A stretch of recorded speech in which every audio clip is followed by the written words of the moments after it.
Բաքուն դատապարտել է Եվրախորհրդարանում մարտի 13-ին ձայների մեծամասնությամբ ընդունված բանաձևը։ Փաստաթղթով եվրապատգամավորները պահանջել են անհապաղ եւ առանց նախապայմանների ազատ արձակել Բաքվում պահվող հայ ռազմագերիներին, այդ թվում Լեռնային Ղարաբաղի նախկին ռազմաքաղաքական ղեկավարության ներկայացուցիչներին։ Նաեւ Եվրոպական խորհրդարանն ընդգծել է, որ հայերի դեմ դատավարությունները շինծու են եւ նվաստացուցիչ։ Միլի Մեջլիսը բողոքի նամակ է ուղարկել Եվրախորհրդարանին կողմնակալ որակելով բանաձևը։ Ադրբեջանական կողմը պնդել է, թե իբր այն ոտնահարում է ինքնիշխանության օրենքի գերակայության եւ արդարադատության սկզբունքները։ Միլի Մեջլիսն անհիմն է որակել Լեռնային Ղարաբաղի շրջափակման եւ էթնիկ զտումների համար Ադրբեջանին ներկայացվող մեղադրանքները։ Ի պատասխան Ադրբեջանը մեղադրել է Եվրախորհրդարանին երկրի ներքին գործերին միջամտելու համար, նշելով, թե Բաքուն հավատարիմ է տարածաշրջանային խաղաղության օրակարգին։ Ադրբեջանի նախագահը Евronewsի հետ հարցազրույցում հայտարարել է, որ այժմ ամբողջ աշխարհը գտնվում է նոր կանոնների մշակման փուլում, հին աշխարհակարգն այլևս չի գործում։ Ակնհայտ է, որ յուրաքանչյուր երկիր պետք է ավելի շատ կենտրոնանա իր հնարավորությունների վրա, չվստահի արտաքին աջակցությանը կամ նույնիսկ միջազգային իրավունքին, զարգացնի երկկողմ հարաբերությունները, այլ ոչ միջազգային կառույցներում գործունեությունը, ասել է Իլհամ Ալիևը։ Նա նաև համոզմունք է հայտնել, հարկավոր է պաշտպանել Հարավային Կովկասի տարածաշրջանը, որը տասնամյակներով եղել է առճակատման եւ թշնամանքի հարթակ։ Հարկավոր է ստեղծել անվտանգության համապարփակ մեխանիզմներ, բացառելու ռազմական նոր առճակատման ցանկացած սպառնալիք եւ կառուցելու բարիդրացիական հարաբերություններ, ինչպես սովոր էինք Խորհրդային Միության ժամանակ, ընդգծել է Ադրբեջանի նախագահը։ Իլհամ Ալիևը հավելել է, պատերազմն ավարտվում է միայն այն ժամանակ, երբ խաղաղության պայմանագիր է կնքվում։ Հայաստանի հետ խաղաղության պայմանագիր չունենք, այո, հանգիստ ժամանակաշրջանում ենք ապրում, զոհեր այլևս չկան, բայց քանի դեռ փաստաթուղթը չի ստորագրվել, կայունություն չի լինի, կարծիք է հայտնել Ադրբեջանի նախագահը։ Նա խոսել է Բաքու-Վաշինգտոն հարաբերություններից, նշել ադրբեջանական կողմը հիասթափված էր, որ Միացյալ Նահանգների նախկին վարչակազմի եւ Բաքվի հարաբերությունները վատթարացել էին։ Մեր ազգային շահերի նկատմամբ անարդարացի մոտեցում կար, մեծ խանդավառությամբ ենք վերաբերվում Թրամփի վարչակազմի օրոք Միացյալ Նահանգների հետ ամուր գործընկերության վերականգնմանը, ասել է Ալիևը։ Կրեմլից հայտնում են, որ Ռուսաստանի, Բելարուսի եւ Տաջիկստանի նախագահները, որոնք համատեղ ոչ ֆորմալ հանդիպում են անցկացրել, հեռախոսով կապ են հաստատել Ադրբեջանի նախագահի հետ։ Ըստ հաղորդագրության տեղի է ունեցել ջերմ բարեկամական զրույց, որի ընթացքում կողմերը քննարկել են միջպետական հարաբերությունների հետագա զարգացմանն առնչվող հրատապ հարցեր։ Նախագահները պայմանավորվել են հանդիպել մայիսի 9-ին Մոսկվայում։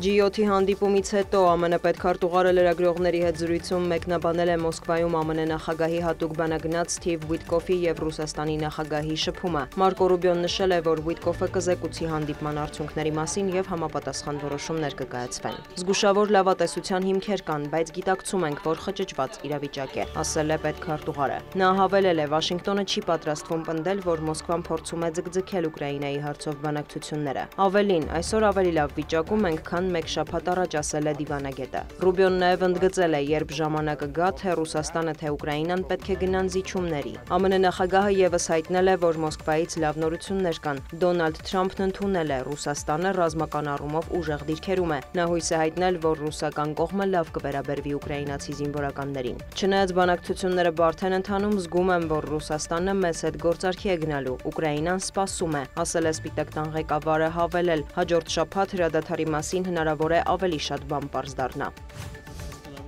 Ռուսաստանի նախագահն անվտանգության խորհրդի նիստ է անցկացրել, նշել, օրակարգում է ռուս-ամերիկյան հարաբերությունների վերականգնման հարցը։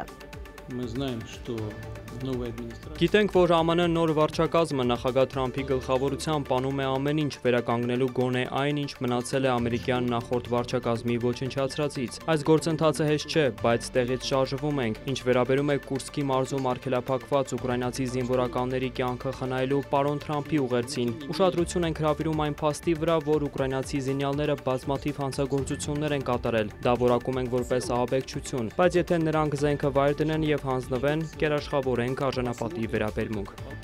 Կուրսկի մարզում զարգացումներին է անդրադարձել Վոլոդիմիր Զելենսկին։ Նրա խոսքով Ուկրաինայի զինված ուժերը կատարել են այդ ուղղությամբ իրենց հիմնական խնդիրը, ստիպել են ռուսական զորքերին հետ քաշվել ռազմաճակատի մյուս հատվածներից։ Ուկրաինայի նախագահն ընդունել է Կուրսկի մարզում ակնհայտորեն շատ բարդ իրավիճակ է ստեղծվել, սակայն Պոկրովսկի եւ Խարկովի ուղղություններում կայուն է։ Զելենսկին հավելել է, այժմ պատերազմն արագավարտելու լավ հնարավորություն է հայտնվել։ Նա կոչ է արել Վաշինգտոնին ճնշում գործադրել Մոսկվայի վրա հասնելու հրադադարի եւ մշակելու խաղաղության ծրագիրը։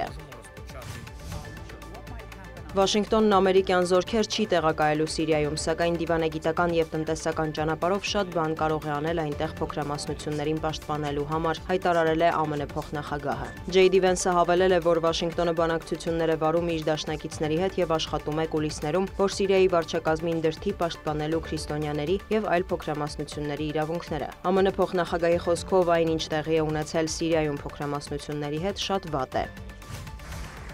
Կանադայի եւ Մեծ Բրիտանիայի կենտրոնական բանկերի նախկին նախագահ Մարկ Քարնին պաշտոնապես ստանձնել է երկրի վարչապետի պաշտոնը փոխարինելով Ջասթին Թրյուդոյին։ Կանադա ԱՄՆ առևտրային ոլորտում լարվածության եւ Դոնալդ Թրամփի հայտարարությունների ֆոնին, որ Կանադան պետք է դառնա ԱՄՆ 51-րդ նահանգը, Քարնին իր առաջին ճեպազրույցում խոստացել է, որ նման բան երբեք չի լինի։ Մենք սկզբունքորեն տարբեր երկրներ ենք, հավելել է նորանշանակ վարչապետը, շեշտել Միացյալ Նահանգներից եւ Թրամփից հարգանք է ակնկալում։ Նա տեղեկացրել է, որ առաջիկայում մեկնելու է Լոնդոն եւ Փարիզ, իսկ Վաշինգտոն այցելության մտադրություն դեռ չունի։ Միաժամանակ Մարկ Քարնին շեշտել է, որ հարգում է Թրամփին եւ ցանկանում է բարելավել Միացյալ Նահանգների հետ գործակցությունը։ Վարչապետը հավելել է, որ իր կաբինետը կենտրոնանալու է հատկապես երկու առաջնահերթության ուղղությամբ՝ պաշտպանել կանադացի աշխատողներին եւ նրանց ընտանիքներին արտաքին առևտրի ոլորտում փոփոխությունների հետևանքներից եւ հարստացնել Կանադայի ժողովրդին։